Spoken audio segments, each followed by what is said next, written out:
नमस्कार। आज हम एक बहुत ही खास किताब पर बात करने वाले हैं। हिंदी साहित्य की एक कह सकते हैं बुनियाद, मुंशी प्रेमचंद का उपन्यास गोदान। जी, गोदान, ये नाम सुनते ही बहुत कुछ याद आ जाता है। हाँ बिल्कुल। और हमारी आज की जो बातचीत है वो एक विश्लेषण है जिसका शीर्षक है गोदान, ग्रामीण भारत का महाकाव्य। हम उसी के कुछ हिस्सों पर गौर करेंगे। देखिए, हमारा इरादा सिर्फ कहानी सुनाना नहीं है। हम कोशिश करेंगे समझने की कि भाई इस उपन्यास में ऐसा क्या है, इसके किरदार इतने असली क्यों लगते हैं, प्रेमचंद ने कौन से मुद्दे उठाए और क्यों ये आज भी इतना जरूरी है। हाँ, और इसे ग्रामीण भारत का महाकाव्य क्यों कहते हैं, इस पर भी बात करेंगे। सही बात है। और देखिए, कहानी के एकदम सेंटर में है होरी महतो, एक आम किसान, और उसकी एक बहुत बहुत ही गहरी इच्छा कि जिंदगी में एक गाय दान कर सके, मतलब गोदान। गोदान। ये छोटी सी इच्छा कैसे इतनी बड़ी कहानी बन जाती है, चलिए यहीं से शुरू करते हैं। बिल्कुल। देखिए, गोदान 1936 में छपा था और ये सिर्फ प्रेमचंद का आखिरी उपन्यास नहीं है। इसे हिंदी साहित्य का शिखर उपन्यास या क्लासिक माना जाता है। शिखर उपन्यास क्यों कहते हैं ऐसा? क्योंकि इसमें प्रेमचंद की जो समझ है, समाज को देखने का नजरिया है और लिखने की जो कला है, वो अपने चरम पर पहुंच गई थी। ये सिर्फ कहानी नहीं है, ये समझिए कि उस वक्त के हिंदुस्तान के गांव का एक जीता जागता धड़कता हुआ आईना है। जिस तरह से उन्होंने गांव की जिंदगी, उसकी छोटी छोटी बातें, उसकी मुश्किलें, उसके रिश्तों को बुना है, वो कमाल का है। और दायरा कितना बड़ा है इसका, मतलब फोकस तो गांव पर है, किसान की जिंदगी पर है। हाँ बिल्कुल। उस जमाने में किसान की क्या हालत थी, कर्जा, सूखा, जमींदार का शोषण, समाज का दबाव, और प्रेमचंद ने बिना किसी लाग लपेट के बिल्कुल सच्चाई से सब लिख दिया। हाँ, कोई बनावट नहीं, जो जैसा था वैसा दिखाया, एकदम यथार्थ। और फिर आता है हीरो, होरी महतो, एक आम गरीब किसान। क्या उसके पास? थोड़ी सी जमीन, ढेरों जिम्मेदारियां और एक सपना।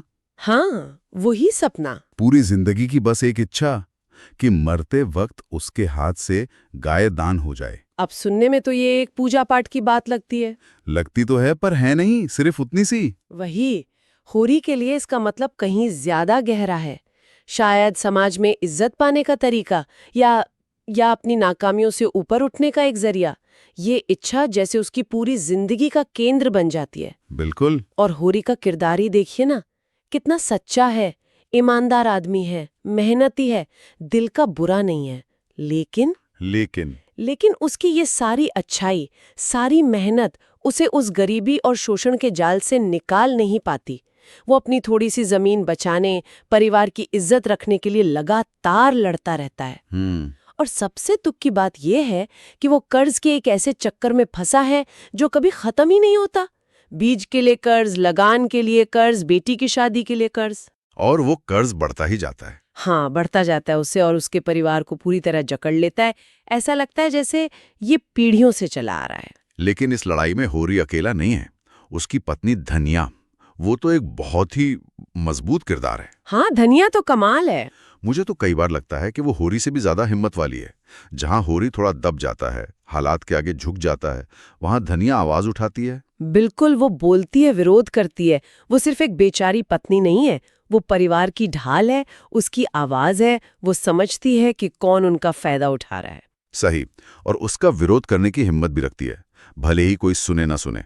प्रेमचंद ने धनिया के जरिए उस वक्त की गांव की औरत की ताकत भी दिखाई है, और उसकी सीमाएं भी। बिल्कुल सही कहा। और फिर देखिए, अगली पीढ़ी है, उनका बेटा गोबर। हाँ, गोबर जो है वो गांव की इस घुटन से, इस गरीबी से तंग आ चुका है। उसमें एक गुस्सा है, एक बेचैनी है। वो शहर भाग जाता है ना।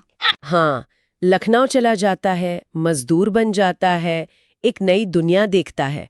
उसकी कहानी से उपन्यास में एक और एंगल जुड़ता है, गांव और शहर का फर्क, पुरानी सोच और नई सोच की टक्कर। और उसकी प्रेमिका झुनिया। हाँ, झुनिया, वो एक विधवा है। गोबर से उसका रिश्ता समाज को मंजूर नहीं, और जब झुनिया बेसहारा होकर गोबर के घर यानी होरी के घर आ जाती है तो मुसीबत होरी पर आती है। बिल्कुल, समाज उस पर जुर्माना लगाता है, उसे बिरादरी से बाहर करने की धमकी देता है। यहाँ जो बात गौर करने वाली है वो ये है कि कैसे एक तरफ तो इंसानियत है, प्यार है, और दूसरी तरफ समाज के सख्त बेरहम कायदे कानून। और पिस्ता कौन है? होरी जैसा आदमी। हाँ, जो बेचारा न चाहते हुए भी इस सब में फंस जाता है। ये बात भी बहुत अहम है कि प्रेमचंद किसी एक इंसान को विलन नहीं बनाते। मतलब हाँ, शोषण करने वाले लोग हैं, जमींदार हैं, राय साहब, महाजन है झिंगुरी सिंह, पंडित दाता दीन। हाँ, ये सब अपने अपने तरीके से हो रही है, जैसे किसानों को लूटते हैं, लगान, ब्याज, धर्म कर्म के नाम पर। लेकिन प्रेमचंद दिखाते हैं कि ये सिर्फ बुरे लोग नहीं हैं, ये एक पूरा सिस्टम है। बिल्कुल, एक पूरा ढांचा है जो शोषण पर ही टिका है। जमींदार पर अपनी शान बनाए रखने का दबाव है, महाजन का तो काम ही कर्ज देना है, पंडित का रुतबा धर्म से जुड़ा है। हाँ, ये बहुत दिलचस्प नुक्ता है कि प्रेमचंद उंगली किसी एक आदमी पर नहीं, उस पूरे सिस्टम पर उठा रहे हैं जो इस लूट खसोट को चलने देता है। और यही सिस्टम समाज में अमीर और गरीब के बीच की खाई को और चौड़ा करता है। उपन्यास में साफ दिखता है कि कैसे मेहनत करने वाला किसान हमेशा तंगी में रहता है और बिचौलिए, ताकतवर लोग उसकी मेहनत का फल खाते हैं। हाँ, और ये सिर्फ पैसे की बात नहीं है, ये सामाजिक नाइंसाफी भी है। जात पात, ऊंच नीच, ये सब भी शोषण के इस जाल का हिस्सा है। प्रेमचंद की कलम इस नाइंसाफी को बिल्कुल खुलकर दिखाती है। पाठक को अंदर तक हिला देती है ये सच्चाई। जी, जाते हैं। वहाँ के पढ़े लिखे लोग हैं, उनकी बातें हैं, राजनीति है, मिल मालिक हैं, मजदूर हैं, संपादक, डॉक्टर, एक बिल्कुल अलग दुनिया। तो क्या शहर बेहतर है गांव से? ऐसा कुछ दिखाते हैं प्रेमचंद? सीधे तौर पे नहीं कहते, वो दिखाते हैं कि शहर में भी शोषण है, वहाँ भी अमीर गरीब का भेद है, दिखावा है।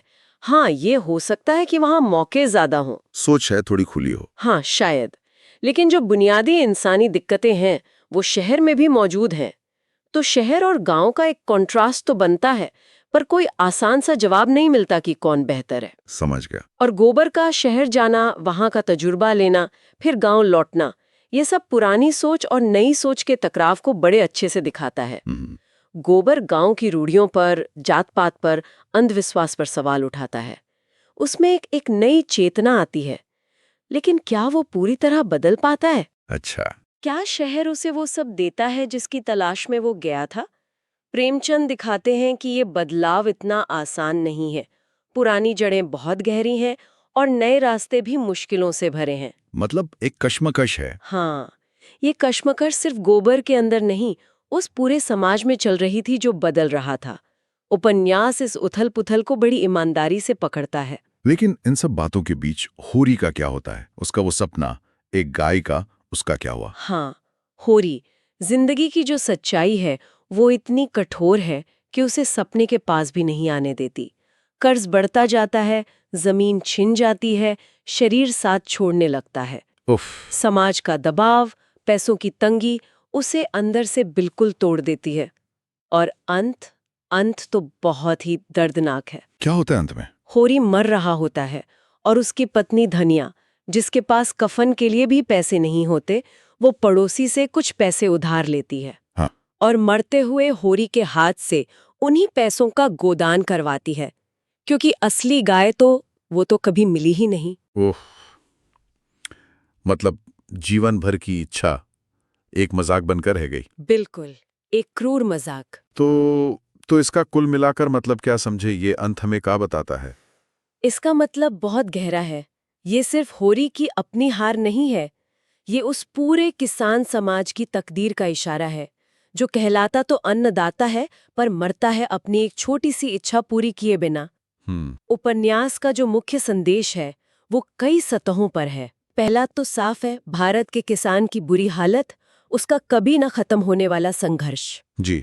दूसरा, समाज में अमीर और गरीब के बीच की गहरी खाई, जहां कुछ लोग ज्यादातर लोगों का शोषण करते हैं। तीसरा, धनिया जैसी औरतों की हिम्मत, उनका त्याग, उनका चुपचाप लड़ते रहना। सही। चौथा, पुरानी सोच और नई दुनिया के बीच का टकराव और उसकी वजह से पैदा हुई बेचैनी।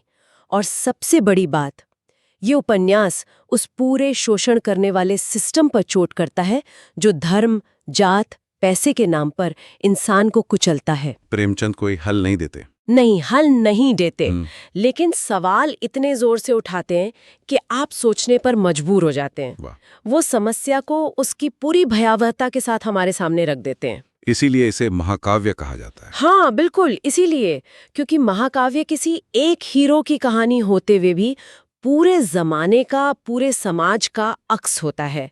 गोदान भी होरी के बहाने उस दौर के पूरे ग्रामीण भारत की आत्मा को दिखाता है, उसके संघर्ष, उसकी उम्मीदें, उसकी नाउमीदी। प्रेमचंद की जो यथार्थवादी शैली है, मतलब सच को जस का तस दिखाना, वो यहाँ अपने सबसे अच्छे रूप में है। और यथार्थवाद का मतलब सिर्फ ये नहीं कि जो दिख रहा है वो लिख दो, अच्छा। बल्कि किरदारों के मन में उतरना, उनकी भाषा बोलना, उनकी मजबूरियों को, उनके छोटे छोटे सुख दुख को इतनी सच्चाई से लिखना कि पढ़ने वाले को लगे कि वो वहीं मौजूद है, उन्हीं के बीच। सही कहा। अगर इसे हम आज के संदर्भ में देखें तो गोदान भारतीय समाज पर उसकी बनावट की समस्याओं पर एक ऐसी टिप्पणी है जो आज भी उतनी ही जरूरी लगती है। जी। यह हमें सोचने पर मजबूर करता है कि जिन दिक्कतों को प्रेमचंद ने लगभग 100 साल पहले उठाया था, क्या वो आज खत्म हो गई हैं? वाकई बहुत अच्छे से आपने इसे समझाया। तो मतलब संक्षेप में कहें तो गोदान सिर्फ एक नॉवल नहीं बल्कि गांवों के हिंदुस्तान की असलियत दिखाने वाला शीशा है। बिल्कुल। इसमें होरी की दुख भरी कहानी है, धनिया की हिम्मत है, गोबर का भटकाव है और सबसे ऊपर उस सिस्टम का सच है जो आम आदमी को पीसता रहता है। प्रेमचंद ने हमें सिर्फ कहानी नहीं सुनाई बल्कि झकझोर कर रख दिया है। निश्चित रूप से। और लिखने के नजरिए से देखें तो किरदारों की साइकोलॉजी, कहानी का ताना बाना, भाषा का इस्तेमाल, डायलॉग्स, हर चीज लाजवाब है। प्रेमचंद ने हिंदी उपन्यास को एक नई ऊंचाई दी, उसे समाज से जोड़ा, आम आदमी की आवाज बनाया। और गोदान शायद इसका सबसे बड़ा सबूत है। बिल्कुल। और यहाँ से एक सवाल मन में आता है। इस उपन्यास को छपे हुए करीब 90 साल हो गए हैं। हाँ, लंबा समय है। बहुत कुछ बदला है तब से। लेकिन क्या होरी महतो जैसे लोग जो समाज में सबसे नीचे खड़े हैं, क्या उनके लिए इज्जत से जीने की, अपनी छोटी छोटी इच्छाएं पूरी करने की लड़ाई वाकई खत्म हो गई है? सोचने वाली बात है। आज के भारत में हमें होरी की कहानी की गूंज कहां-कहां सुनाई देती है, किन शक्लों में दिखती है, ये सवाल गोदाना में छोड़ जाता है। और शायद इस पर सोचना आज पहले से भी ज्यादा जरूरी है।